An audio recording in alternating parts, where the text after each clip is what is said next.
Hello दोस्तों, हमारे YouTube channel पर आपका बहुत बहुत स्वागत है। और आज एक बार फिर आपके सामने एक वीडियो प्रस्तुत करने जा रहे हैं जिसमें आपको बताया जाएगा कि बिना कोई थाट सीखे और बिना कुछ थाट थाट वगैरह बिना सीखे ही आप हारमोनियम के अच्छे कलाकार बन सकते हो।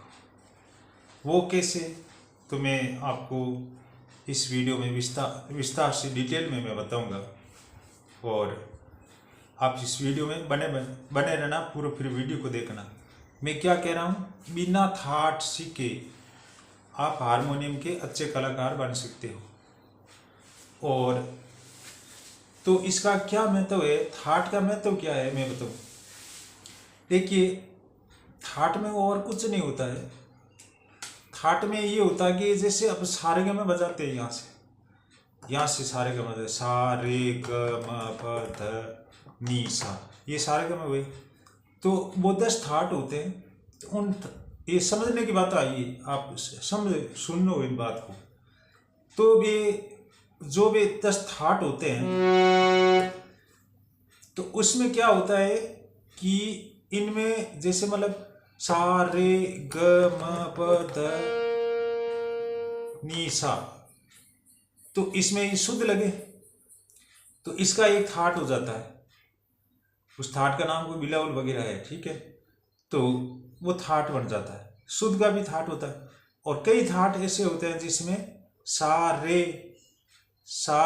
कोमल गैर लगता है और मैं लग जाता है। किसी में कोमल ध लगता है थाट में, और किसी में कोमल ध लग जाता है तो उसमें शुद्ध ध नहीं लगता है। किसी में शुद्ध नी नहीं लगती है तो किसी में कोमल नी लग जाती है। किसी में मैं नहीं लगता है, मैं वर्जित रहता है, तो किसी में तीव्र में लग जाता है। ऐसा एक होता है।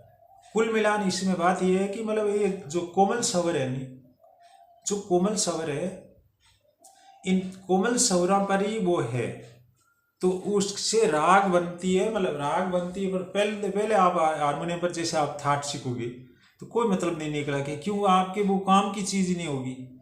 अब थाट की बात मैं आपको, आप सोच रहे होंगे थाट की काम की बात नहीं होगी, मैं सही बता रहा हूँ, आप समझिए बात को।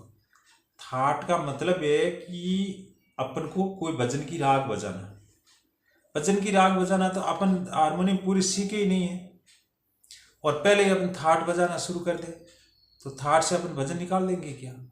नहीं निकलेगा। कारण क्या रहेगा, क्यों नहीं निकलेगा? इसीलिए नहीं निकलेगा क्योंकि अपन को स्वर ज्ञान नहीं है। अब स्वर ज्ञान नहीं है तो थाट भले कितने ही सीख लो। कई लोगों ने आपने सीख भी रखा हुआ था, किसी ने कह दिया थाट सीखो, आपको तो स्वर ज्ञान है ही नहीं, उससे पहले आपको थाट सिखाना किसी को कह दिया तो आपके दिमाग में लग गया, आपको लग गया कि भाई थाट सीखेंगे तो हारमोनियम सीख ही जाएगा, स्वर ज्ञान हो जाएगा, हारमोनियम पर भजन बजा लेंगे। नहीं बजा सकते। थाट आप कब सीखे? जब आप, मैं ओरिजिनल बातें कर रहा हूँ, मैं किसी को फंसा नहीं रहा हूँ। लोग दूसरे फंसाते, हमने फंसाते। आप थाट जब सीखे तब आपको स्वर ज्ञान हो जाए, स्वर ज्ञान हो जाए और कम से कम 15-20 भजन आप निकालना शुरू कर दे हारमोनियम पर, फिर बाद में आप थाट सीखना। अब ये बात लगेगी फिर बाद में थाट सीखेंगे तो क्या फायदा होगा? फायदा तो आप पहले सीखोगे तो नहीं होगा, और भैया बाद में सीखोगे तो फायदा हो, जो होना जो फायदा हो जाएगा। अब इसका फायदा क्या है? फायदा है सिर्फ ये कि आप कहीं भी हारमोनियम पर भजन आप सीख गए और कहीं पर बजा रहे हो तो आपको कोई पूछ ले कि आप कौन सा थाट में बजा रहे हो, तो सिर्फ बोल चाल में उनको इंट्रोडक्शन देने के लिए, परिचय देने के लिए कि भाई मैं इस थाट में बजा रहा हूँ, तो ये सिर्फ बोल चाल में पहचान के लिए होते हैं। इनसे कोई हारमोनियम सीखा नहीं जाता है। और वो अच्छा रही बात कि इससे सीखा तो नहीं जाता इससे। अब आप सोचेंगे कि यदि वो कुछ काम का ही नहीं है थाट, तो फिर थाट का महत्व क्या रहता है? थाट का महत्व ऐसे रहता है कि थाट, आप सोच रहे होंगे थाट होते ही क्यों है, तो थाट का महत्व ये होता है कि जिससे अपन कोई भजन गाते हैं ना, तो अपन को स्वर ज्ञान हो गया। अब स्वर ज्ञान हो गया तो अपन थाट की जरूरत नहीं, क्योंकि अपनी फिंगर कोई भी भजन गाएंगे तो अपनी राग के अनुसार ऑटोमेटिक फिंगर वो उस बटन पर चली जाएगी। स्वर ज्ञान हो गया तो ऑटोमेटिक फिंगर चली जाएगी, अपन को कोई याद ही नहीं रहेगा मैं कौन सा बटन दबा रहा, और ऑटोमेटिक उस राग पर चली जाएगी। तो वो थाट आप सीख जाएंगे, हारमोनियम पर आपका स्वर ज्ञान हो जाएगा और आप भजन बजाना सीख जाओगे। उस दिन आपको थाट तो बजाना आ जाएगा, आपको सिर्फ ये पता नहीं रहेगा कि मैं कौन सा थाट बजा रहा हूँ। तो ये इतना ही रहेगा। तो इतना रहेगा तो इसका समाधान भी जल्दी से बता दूँ आपको। आप क्या करना, ये थाट आट पहले छोड़ दो, आप पहले करो स्वर ज्ञान। स्वर ज्ञान करो, उसके बाद में आप कोई भी पीडीएफ ले लेना, मैं पीडीएफ अपलोड कर दूंगा। तो आप क्या करना, जेब में रखना, प्रिंट करें या लिख लेना, आप पेन से डायरी में लिख लेना, कॉपी में एक पन्ना निकाल कर लिख लेना, जेब में रखना। कहीं बैठ रहे हो उस समय याद कर लेना कि भाई कल्याण थाट में कौन से नोटेशन लगते हैं, ये भैरव में कौन सा लगता है, भैरवी में कौन सा लगता है, याद कर लीजिए आप। ताकि फिर आप याद कर लोगे, फिर आप भजन गाओगे उस समय फटाक दीजिए आपको पता पड़ जाएगा मैं फलाने थाट में गा रहा हूँ। तो बहुत अच्छी बात मैं कही, समझने वाला की कमी है, आप समझ पा रहे हैं तो बहुत अच्छी बात है। मैंने बात क्लियर कट कह दी, असली मार्ग बता दिया। तो अब अपन को करना क्या है, अपन को करना है सबसे पहले स्वर ज्ञान और भजन बजाना सीखना है। तो देखो, अब भजन बजाना सीखो तो भजन सूखा भजन मत गाओ, ऐसे भजन भी स्टाइल में गाओ सीखते हो तो, क्योंकि आदत पड़ जाएगी आपको ऐसे 4-5 बटना पर गाने की। तो फिर बाद में फिर आपको फिर प्रैक्टिस करनी पड़ेगी, तो फिर ये इस पर बकने, इस पर आपका हाथ टूटला हो जाएगा। मैं ये कह रहा हूँ कि आप इतने 4-5 बटना पर भजन गाओगे तो आपकी आदत पड़ जाएगी, तो फिर बाद में एक्स्ट्रा नोटेशन बजाना आपको पड़ जाएगा, या आप देखकर किसी दूसरे को बजाते हुए देखकर आप सोचोगे कि हम भी बजावे, तो उस समय आपकी दिक्कत आने लग जाएगी, क्योंकि आपका हाथ यहाँ से गिरा हुआ। तो पहले से अपन करें। तो देखिए, मैं आपको बताने जा रहा हूँ। देखिए, उदाहरण के लिए एक भजन में प्ले कर रहा हूँ। अब इसमें ही कोई थाट है, इसमें सा रे और गे नहीं लग रहा है, गे वर्जित है, सीधे मैं लग रहा है, तो ये भी एक थाट है।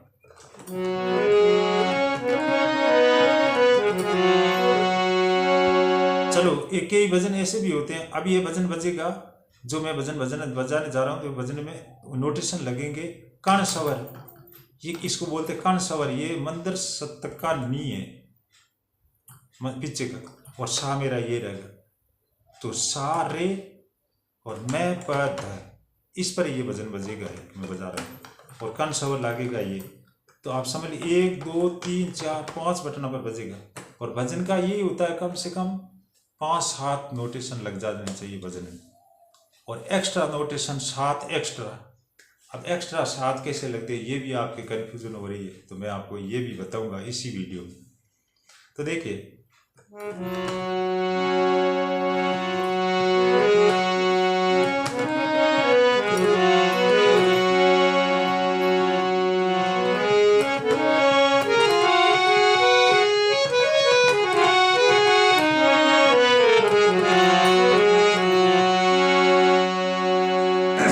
अपन कोई भजन गाते हैं, ये सा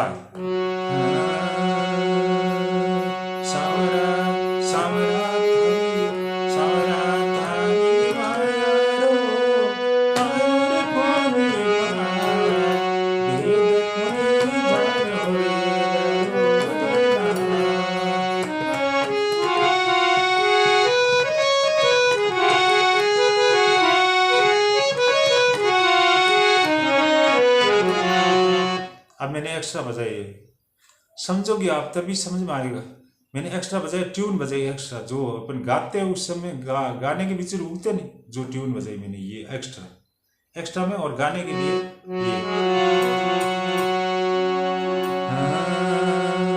देखो की करे, इस भजन को उठाना है, कैसे उठाना है, कैसे राग जो ऊपर राग जा रही है, फिर पीछे वापिस नीचे आ रही है, तो उसके अकॉर्डिंग नोटिस लगाना। मैं खुला आपको बताना चाहूँगा।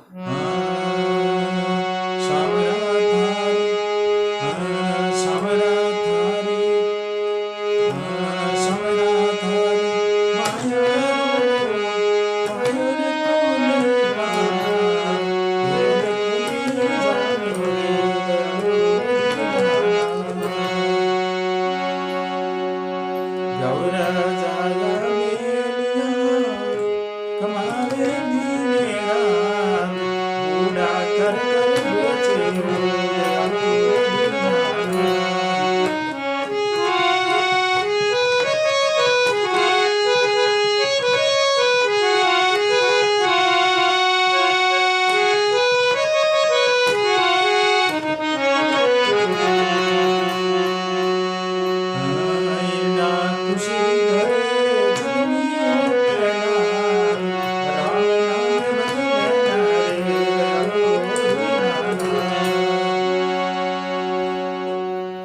तो इसमें ये बज गए, एक थाट बज गया, ठीक है, ऑटोमेटिक राग के अनुसार अपन। आप भी देखिए, ये अभी समझ में नहीं आ रहा आपके, मैं बताऊं। अपन गाएंगे जैसे सांवरा थारी माया रो, अब देखो सांवरा थारी, सांवरा, सांवरा नीचो, नीची है शब्द राग, सांवरा थारी ऊपर है, थोड़ी थोड़ी ऊपर, सांवरा थारी माया रो, ऊपर जा रही, बहुत ऊपर जा रही, तो सांवरा थारी माया रो, सांवरा थारी माया रो। अब जाए सीधी मैं पर, सारे मैं पर जाए, फिर देखो सांवरा थारी माया रो, पायोर कोनी पार, ये देखो नी जानो रे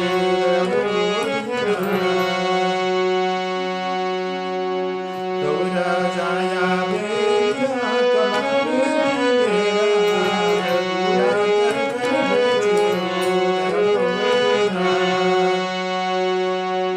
अब देखो नकल तो आपकी करनी पड़ेगी, आप हारमोनियम पर खुद, हारमोनियम पर आप खुद ये ट्यूटोरियल को आप देखेंगे, इस वीडियो को देखेंगे, उसी समय खुद अपना हारमोनियम लेकर बैठ जा और मोबाइल पास में रख देना और फिर नकल करना, ऐसे होगी। एक अब अभी देख लोगे, आप देख लोगे, फिर बाद में रोटी खाओगे, 4 घंटे बाद में बजाओगे तो दिमाग में नहीं आएगा। वीडियो देखते समय मोबाइल रख दो, हारमोनियम पर रख दो और फिर आप खुद हारमोनियम पर प्रैक्टिस करो, तब बजेगा। ऐसे नहीं बजेगा, आप देख लिया 4 घंटे बाद में बजाओगे या 15 मिनट बाद में, नहीं बजेगा।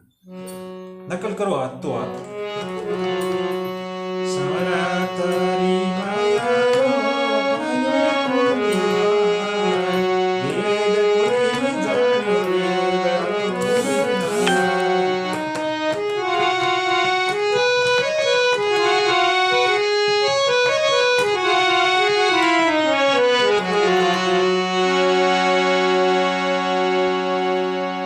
एक्स्ट्रा नोटेशन मैंने क्या बताया, एक्स्ट्रा मतलब सेम नोटेशन से ट्यून बजा दो। कब?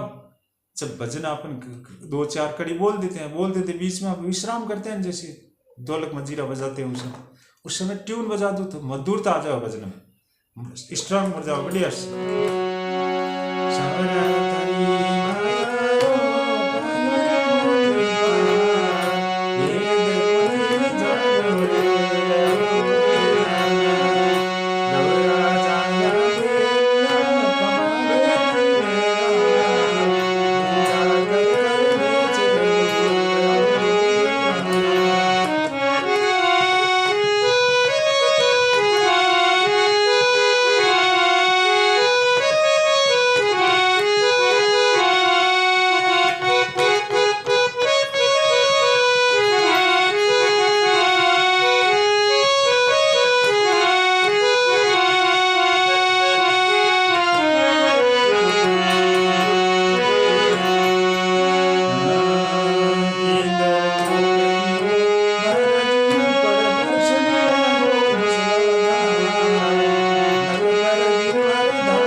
अब दूसरा भजन आपको बजा रहा जा रहा।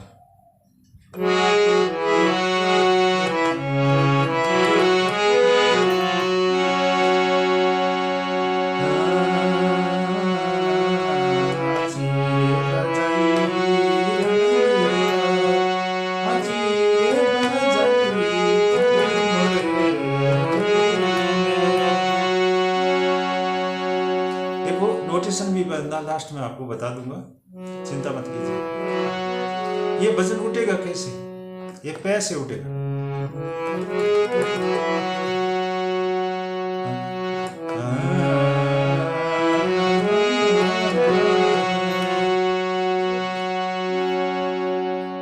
मेरे ये मतलब उस स्टार्टिंग यहाँ से होगी।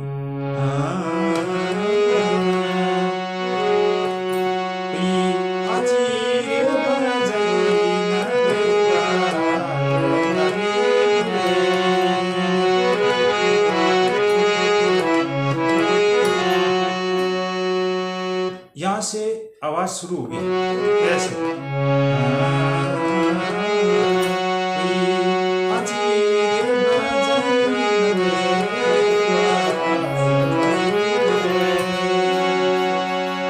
देखिए फिर से बता रहा हूँ।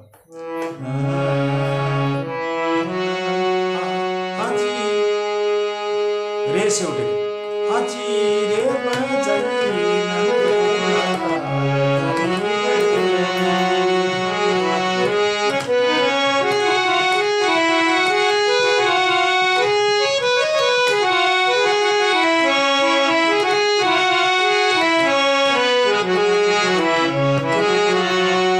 अब देखो मिक्स कर लिया, 2 शब्द तक मिक्स कर दिया इसमें। यही है बजाने का कला। ऐसे कोई बता देते 4 बटनों पर घुंघराहट करते, कोई मतलब नहीं है, समझो आप। हम ओरिजिनल बता रहे हैं आपको। अब नोटेशन बता दूं आपको। नोटेशन इस तीसरी काली से मैं गा रहा हूं, तो इसमें सारे म प ध, और इसमें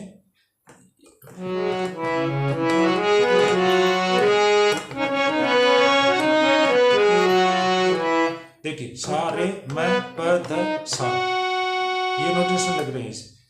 तीसरी काली से सा रे म प ध सा, और मंत्र में लगे ये टच होगा थोड़ा कर्ण स्वर, और नी और पा, कोमल नी और पा, ये लगेगा नोटेशन। और फिर इसको यहाँ आते ही फिर इसको बना, जैसे फिर ट्यून में जाएंगे उस समय ये पा है, इस पा को ये तीव्र का पा बना लेंगे ट्यून के लिए। इसको पैर समझकर सेम पैटर्न यूज कर देना। ऐसे पे नी और सारे और मैं पैदल, ये वो समझने की बात है। ये बात नहीं समझी थी तो आप हारमोनियम नहीं सीख पाओगे। मेरे कहना मतलब मैं नेगेटिव नहीं कहूँ आपको, सीखोगे आप, लेकिन बहुत दिक्कत आएगी। मैं ओरिजिनल ज्ञान बता रहा हूँ।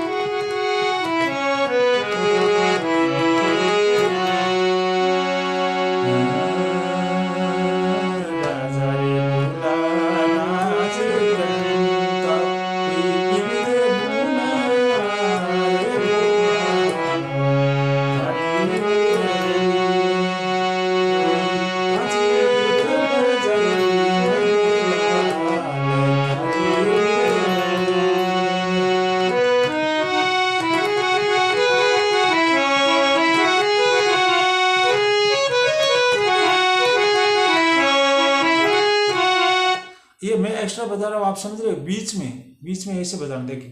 देखिए मैं आपको फिर बताता हूँ। आप गाएंगे तब तो गाएंगे यहाँ से यहाँ तक, ठीक है।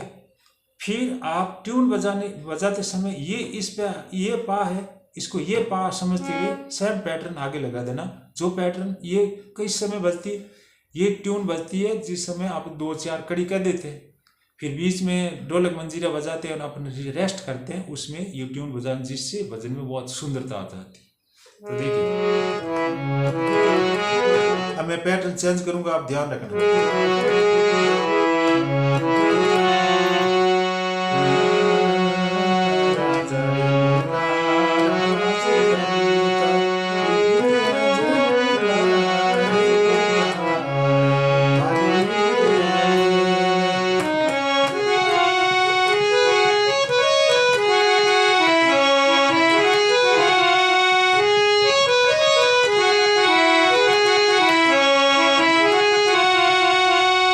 बीच में ये बजेगा तो कितना सुंदर लगेगा। तो वीडियो कितना हो रहा है देखिए। तो वीडियो बहुत लंबा हो गया। तो ओके, धन्यवाद। मैंने बहुत अच्छा आपको बताया है। तो आप इसको सीखेंगे, प्रैक्टिस करेंगे, हारमोनियम पर आप खुद बजाएंगे और खूब प्रैक्टिस आपको करना है। जिस समय आप हारमोनियम पर इसको बजाएंगे उस समय हारमोनियम के पास अपना मोबाइल रख देना और पॉज कर करके आप नकल करके सीखना, तब आप सीख पाओगे। ओके, धन्यवाद। मिलते हैं नेक्स्ट वीडियो में नए टॉपिक के साथ। और वीडियो को लाइक ज़रूर करना, लाइक करने से हमें पता लगता है वीडियो देखा है। ओके, धन्यवाद।